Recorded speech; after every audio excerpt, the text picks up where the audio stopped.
Episode 48। तो इस episode का शुरुआत वहीं से होता है जहाँ पर पिछला एपिसोड ख़त्म हुआ था। पिछले एपिसोड के एंड में हम लोगों ने देखा था कि लिन फैन की मॉम अपने छोटे बेटे को समझाते हुए कहती है, अगर तुम फ्यूचर में बहुत ज़्यादा स्ट्रांग बन जाओगे तो तुम इस भैया का ज़रूर ही मदद करना, अगर ये भैया कभी भी मुसीबत में पड़े तो। ये सुनकर वो छोटा बच्चा सीरियस होते हुए कहता है, हाँ मॉम, मैं बिल्कुल मदद करूँगी। वहीं पर सिटी लॉर्ड लिन फैन और गिलिडर के पास पहुँच चुका रहता है और सिटी लॉर्ड उन दोनों से कहता है, शहर में बहुत तबाही मच चुकी है। भले ही ये शहर से खतरा टल चुका है, लेकिन शहर के बहुत सारे बिल्डिंग और बहुत सारे लोग मारे जा चुका है। वहीं पर इन बिल्डिंगों को ठीक करने के लिए और लाशों को हटाने के लिए मैंने बहुत सारे लोगों को तैनात कर दिया है। सिटी लॉर्ड की बात सुनकर गिलिडर भी कहती है, हाँ मैं आपकी बात समझ गई, मैं भी वहाँ पर उन लोगों की मदद करने के लिए जाऊँगी। वहीं पर लिन फैन गिलिडर के करीब आते हुए कहता है, गिलिडर अब इस घोस्ट मिरर का क्या करूँ। ये सुनकर गिलिडर लिन फैन के वो घोस्ट मिरर उसे ही वापस देते हुए कहता है, नहीं नहीं, इसे मुझे देने की कोई ज़रूरत नहीं, तुम इसके हकदार हो। अगर तुम इस घोस्ट मिरर को नहीं मारते तो अब तक मैं जिंदा भी नहीं रहता और शायद से अब तक तो पूरे के पूरे लिव सिटी भी तबाह हो चुका रहता। तो फिर ये घोस्ट मिरर तुम्हारे पास ही रहना सही रहेगा, तुम ही इसके असली हकदार हो। और एक बात, मैंने शाम को तुम्हारे लिए एक पार्टी रखा है जहाँ पर तुम्हें ज़रूरी आना है। वही पर लिन फैन पार्टी की बात सुनकर थोड़ा हैरान होता है और वो जल्दी जल्दी में कहता है, नहीं नहीं, इसकी कोई ज़रूरत नहीं है। वहीं पर गिल्डर भी पीछे जाते हुए लिन फैन की बात को काटते हुए कहती है, सिटी लॉर्ड आपको चिंता करने की कोई ज़रूरत नहीं, हम ज़रूर ही पहुँच जाएंगे। और यहीं पर सीन शिफ्ट हो जाता है और अगला सीन किसी और जगह से शुरू होता है जहाँ पर घोस्ट हॉर्स की वजह से बहुत ज़्यादा नुकसान हुआ रहता है और बहुत सारे लोग मारे भी जा चुका रहता है। जहाँ पर कुछ घोस्ट मास्टर वहाँ पर मरे हुए लोगों को ले जा रहा रहता है और कुछ घोस्ट मास्टर वहाँ पर टूटी हुई बिल्डिंगों को ठीक करा रहता है। वहीं पर एक गिरी हुई बिल्डिंग के ऊपर लिन फैन बैठा हुआ रहता है और पीछे से गिलेडर आते हुए कहती है, तो लिन फैन तुम यहाँ पर बैठे हुए हो, मैं तुम्हें कब से ढूंढ रही थी। और ये कहते हुए गिल्डेड लिन फैन के पास आके बैठ जाती है और लिन फैन को ध्यान से देखते हुए कहती है, लिन फैन आज तुम देखने में पहले से कुछ अलग लग रहे हो और साथ ही तुम उदास भी लग रहे हो, क्या हुआ है, क्या तुम अपनी बहन को नहीं बताओगे। ये सुनकर लिन फैन कहता है, नहीं ज़्यादा कुछ नहीं हुआ, मैं बस फिजिकली और मेंटली थोड़ा थकावट महसूस कर रहा हूँ। और लिन फैन आगे कहता है, मैं बचपन से ही एक घोस्ट मास्टर बनना चाहता था जो कि बहुत ज़्यादा स्ट्रांग हो और जो भी मुझे देखे वो मेरा इज्जत करे और लोग मेरा इज्जत भी करते हैं। लेकिन कुछ लोग ऐसा भी है जो आज भी मुझे बिल्कुल भी नहीं याद करते और वो सारे के सारे लोग अब मुझे बिल्कुल भी याद नहीं करते और उसे अपनी मॉम और अपनी डैड की याद आती है और वो निराश होते हुए कहता है, आखिर में मैं बिल्कुल अकेला हूँ, मेरा इस दुनिया में कोई भी नहीं है। वहीं पर गिल्डर लिन फैन की बात सुनकर मुस्कुराते हुए कहती है, तुम्हें क्या बात कर रहे हो, तुम्हारे पास तो तुम्हारी परवाह करने वाले लोग हैं जो कि हमेशा ही तुम्हारे साइड ही रहेंगे। तुम्हारे पास 15 साल की उम्र से एक घोस्ट स्पिरिट है जो कि हमेशा ही तुम्हारे साथ दिया है।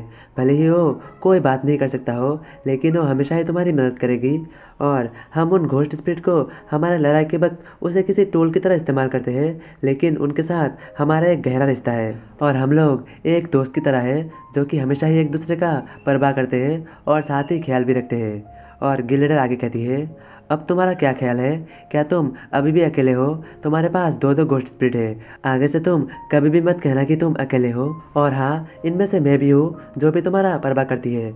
और वो हंसते हुए कहती है, मैं तुमसे ये उम्मीद करती हूँ कि तुम हमेशा ही मेरी परवाह करोगे और मेरी प्रोटेक्ट करोगे और साथ ही तुम मुझे इस पूरे के पूरे दुनिया में हर जगह घुमाने के लिए ले जाओगे। वहीं पर गिलिडर की बात सुनकर लिन फैन अंदर से बहुत ज़्यादा अच्छा महसूस करता है और वो खुश होते हुए कहता है, आपका बहुत बहुत शुक्रिया जो कि आपने मुझे ये सब याद दिला दिया। अगर आपने मुझे ये सब याद नहीं दिलाया होता तो मैं ये कभी समझ ही नहीं पाता और मैं अभी अंदर से बहुत ज़्यादा मोटिवेटेड फील कर रहा हूँ ताकि मैं आगे और भी ज़्यादा स्ट्रांग बन सकूँ। और उसी सेम टाइम में एक और दूसरी जगह का सीन दिखाया जाता है जहाँ पर अभी अभी हे सिटी से रीइंफोर्समेंट टीम आया हुआ रहता है जो कि लिव सिटी के फास्ट डिफेंस लाइन में पहुँच चुका रहता है। जहाँ पर पहुँचते हुए एक घोस्ट मास्टर हे सिटी के जो हेडक्वार्टर रहता है वहाँ पर रिपोर्ट करते हुए कहता है, रिपोर्टिंग टू चेयरमैन, हम लोग लिव सिटी के फास्ट डिफेंस लाइन में पहुँच चुके हैं। वहीं पर एक बुढ़ाऊ कहता है, यह कुछ अजीब लग रहा है, यहाँ पर आसपास तो कोई भी घोस्ट स्पिरिट नहीं है और कोई घोस्ट मास्टर भी नहीं है। कहीं सारे के सारे evil ghost spirit leave city के फास्ट डिफेंस लाइन को तोड़ते हुए लीव सिटी के अंदर पहुंचकर लीव सिटी के लोगों के ऊपर अटैक तो नहीं कर चुका रहेगा। और हाँ, आप लोगों के जानकारी के लिए बता दो कि इस बुढ़ाव का नाम चैओ जियांग है, जिसका उम्र 60 ईयर है और ये एक आर्थ फाइंडिंग रिलम का घोस्ट मास्टर है। वहीं पर एक और बंदा कहता है, हाँ, मुझे लीव सिटी की ऑफिशियल साइट से पता चला है कि पूरा का पूरा घोस्ट हॉर्स वापस जा चुका है। और इसके बारे में भी पता चलता है, इसका नाम यांग बाय होता है, जिसका उम्र 43 ईयर होता है और ये एक एस रैंक का घोस्ट मास्टर रहता है, जो कि हेई सिटी के एक जनरल भी है। वहीं पर वो बुढ़ाऊ उस बंदे की बात सुनकर बहुत ज़्यादा हैरान होता है और वो कहता है, क्या पूरा का पूरा घोस्ट हॉर्स वापस जा चुका है? लेकिन पिछली बार जब वो घोस्ट हॉर्स ने अटैक किया था तो लगभग पूरे के पूरा शहर डिस्ट्रॉय हो चुका था, लेकिन इस बार ये घोस्ट हॉर्स इतनी आसानी से क्यों वापस चला गया? क्या ऐसा हो सकता है कि लीव सिटी के पास एक बहुत ही स्ट्रॉन्ग घोस्ट मास्टर आया है जो कि उनकी मदद कर रहा है? वहीं पर एक घोस्ट मास्टर कुछ पढ़ते हुए कहता है, चीफ, मुझे कुछ पता चला है। यहाँ पर लिखा हुआ है कि लीव सिटी के लिन फैन नाम के एक घोस्ट मास्टर ने एक एबिस रैंक की इविल घोस्ट स्पिरिट को हराया है। उसे हराने के बाद ही सारे के सारे लोग लीव सिटी में जीत पाए हैं। ये सुनकर वो बूढ़ा चौंकते हुए कहता है, क्या लिन फैन? मैंने तो इस बंदे के बारे में पहले कभी नहीं सुना, क्या तुमने सुना है? ये सुनकर यांग बाई कुछ याद करते हुए कहता है, हाँ, मुझे याद आ गया।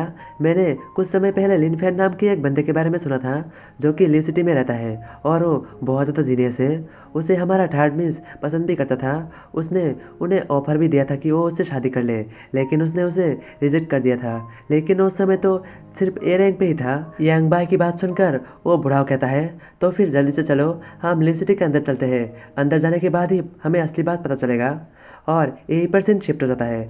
अगला सीन हेई सिटी पर लीरू के प्राइवेट मेंशन से शुरू होता है, जहाँ पर लीरू फूलों को पानी दे रहा रहता है। आप लोगों को याद होगा कि ये वही लड़की है जो कि लिन फैन को शादी के लिए प्रस्ताव देने के लिए आई थी, लेकिन लिन फैन ने इस लड़की को बहन कह दिया था, जिसकी वजह से ये लड़की वहाँ से भाग गई थी।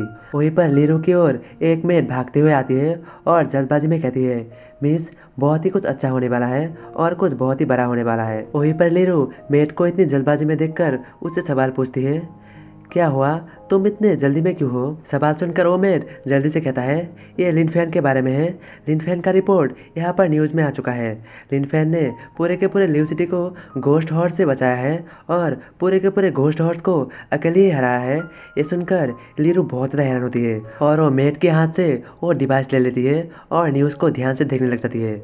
और देखकर वो और भी हैरान होती है और वो कहती है, क्या उसने एक एबिस रैंक की घोस्ट स्पिरिट को हराया है? वो तो कुछ ज़्यादा ही जल्दी इतना ज़्यादा स्ट्रॉन्ग बन गया। लीरू की बात सुनकर वो मेट खुश होते हुए कहती है, हाँ, वो लड़का केवल स्ट्रॉन्ग ही नहीं है, वो यंग और बहुत ज़्यादा हैंडसम भी है और आपको तो इस जैसे आदमी का ही तलाश था। मेट की बात सुनकर लीरू सीरियस होते हुए मन ही मन सोचता है, वो बहुत ज़्यादा जीनियस है, मैं उसे अगर समझ नहीं पाई तो मैं उसके लायक भी नहीं हूँ। लीरू की बात सुनकर वो मेट लीरू को हौसला देते हुए कहती है, आपको चिंता करने की कोई ज़रूरत नहीं, आप तो बहुत ज़्यादा सुंदर हो और अगर लिन फैन आपसे शादी कर लेता है तो वो फ्यूचर में जाके सिटी लॉर्ड भी बन सकता है और भले ही वो एक आर्थ फाइंडिंग रिलम का घोस्ट मास्टर है, फिर भी उसे लुभाया जा सकता है। वहीं पर लीरू मेट की बात सुनकर शर्माते हुए कहती है, लेकिन वो लड़का सिर्फ 15 साल का है और वो मनी मन सोचती है, ये मैं क्या सोच रही हूँ, मुझे बहुत शर्म आ रही है। तो आगे क्या होगा? क्या लीरू लिन फैन को अपनी प्यार के जाल में फंसा पाएगी या फिर लिन फैन इसे फिर से बहन कह के रिजेक्ट कर देगी? जानने के लिए देखते रहिए आगे आने वाला एपिसोड्स।